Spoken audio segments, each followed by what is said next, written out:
Hello everyone, my name is Penny and welcome back to another episode of Writing a Script because I cannot sleep for the life of me.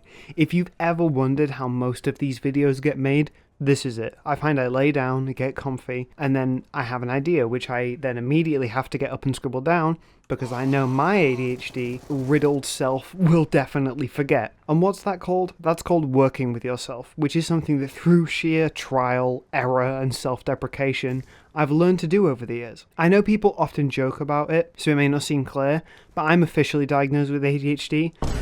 Severe ADHD, as my psychiatrist put it, which was, thanks for that, that was necessary. Oh, yeah. I ain't gonna lie, I'm getting cooked.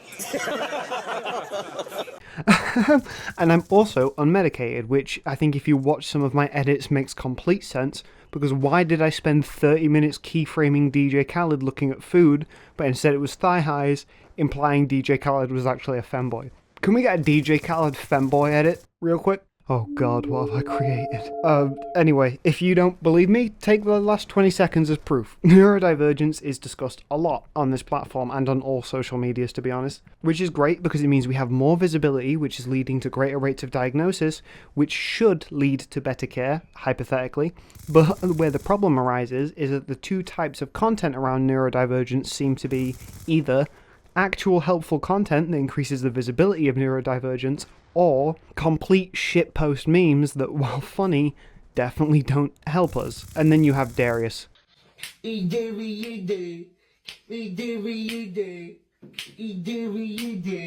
isn't ironic, by the way. I love Darius. I love his mother. My brother is autistic. I know the work that can be sometimes, and Darius's mother is a brilliant mum. Dog bless her and that whole family. Anyway, the second type of content is what I see more often, and this is a style of content that for me, personally, did quite a bit of damage. Let me explain. Being ADHD, as common as it is objectively hard. It's difficult to deal with. I find I have 50 different coping mechanisms to get through a day that if a neurotypical person went through, they would likely not think twice about. That's something that took a lot of self-love and care for my life, and also where I was going to end up if I didn't learn more about myself and how I functioned. Fundamentally, that progress was derived from love, and it's progress that I wouldn't have been able to make if I didn't take my own challenges seriously. The style of content that I'm referring to is the sort that memes ADHD and autism, which I think generally comes from a good place. It comes from like wanting to normalize a group of people that do objectively suffer because, you know, we live in a world that isn't built for us, and we have to adapt to the world instead of the other way around. In that way, that is a cool and good thing, so big thumbs up. But when you are treating something like this as le funny, quirky personality, then it goes beyond normalization and borders on the kind of gallows humor that's seen in ED and other online mental health circles. Like, think about how many bedrotting memes you see. Some see it as like a rest and recovery thing, like a totally normal thing that you should do to take a break from everyday life. Some see it as a severe mental health red flag. It has its reasons, and it has its reasons that are much more nuanced than I can talk about in a 10-minute Call of Duty commentary video, but regardless, I don't think it's helpful.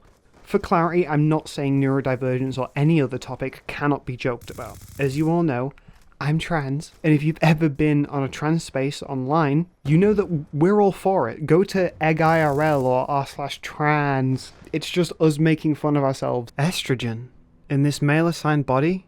How queer. I guess we're doing titties now. Mainly because it's a coping mechanism, but it's also a way of celebrating who we are, and I understand it completely. But I worry if this behaviour when it comes to ADHD and autism actually helps us accept and love ourselves so we can live with our condition, versus normalising the very unhealthy and mentally challenging aspects of ADHD that do cause real problems, like not being able to take care of yourself or hold down like a structured job, and what it really impacted me for a long time doing, creating. I've had this channel for a year and a half now, but a good 6 months of that time was completely empty, and that radio silence was purely down to ADHD. I would sit down to start writing, or I would open Audacity with the script on the other monitor, and I physically couldn't bring myself to do it. This is called ADHD paralysis. There's that quite famous clip of Markiplier talking about this. It's all tiny things. It's just like, the problem is when you have ADHD, the tiniest thing can throw your entire day off, right?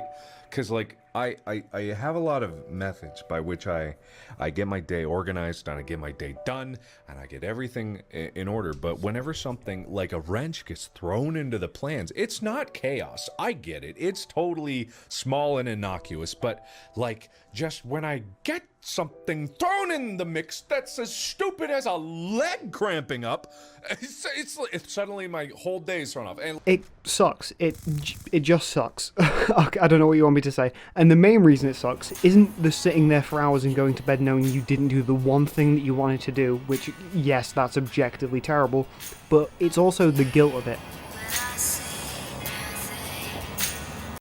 And that's where ADHD really becomes a problem, because you spend time doing stuff you have to do so that you can get time to do the stuff you want to do. And then by the time that time comes, you have the free time to do what you want, you're already burnt out. You don't have any energy left to do the thing, so you get stuck in this cycle of just doing things you have to do and then feeling guilty for not doing the things you want to do. That cycle is... It's a cycle that I only managed to break with love. While I don't know what the title for this video is, the working title on my Google Doc is Loving You is Complicated. And yes, another Penny Kendrick reference. I'm a big fan, okay? What more do you want from me? Finding out how to take care of yourself and appreciate your inbuilt shortcomings in a society structured around work and productivity is extremely difficult. But it's definitely possible. The first part for me was just recognizing when it gets too much. ADHD/autism and overstimulation is incredibly real, and it affects me in a lot of ways. Whether it's sounds, people, or tasks, learning to recognize the chaos of it as it's happening and not after allows me to manage myself in a way that doesn't expend all of my energy, so that over the duration of a day, I don't have the peaks and valleys that can come with neurodivergence. The way that I described this to someone was, instead of being above the water that I feel constantly crashing below me, I instead existed on it. I floated on it, struggling less against it and therefore keeping my energy. The waves, of course, being whatever challenge I'm facing that day regarding ADHD. Secondly, structured non-structure. I know that sounds counterintuitive, so I'll explain the best I can. There exists a sweet spot where I have the space to do all of the things I want, but the restriction to not put it off. Pretty, isn't it? Perfectly balanced, as all things should be. For me, this is literally just work, like my actual real life job. My job has set holiday periods, and every time I'm like, yep, this is it, fellas.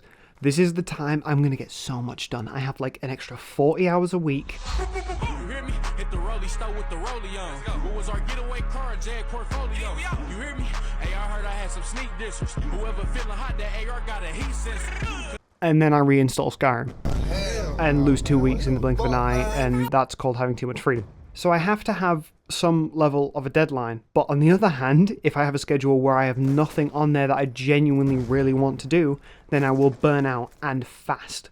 I need like at least an hour or two per day doing something I genuinely enjoy. And by giving myself that time, it acts like a recharge station. Also, finally, this one's the most groundbreaking of all. Wearing shoes. Yeah, you know those rubbered sole devices that we keep on our feet, that we have for hundreds of years. They're apparently the key to being like completely hyper level locked in. I know this sounds crazy, but hear me out. ADHD works a lot on relation, right?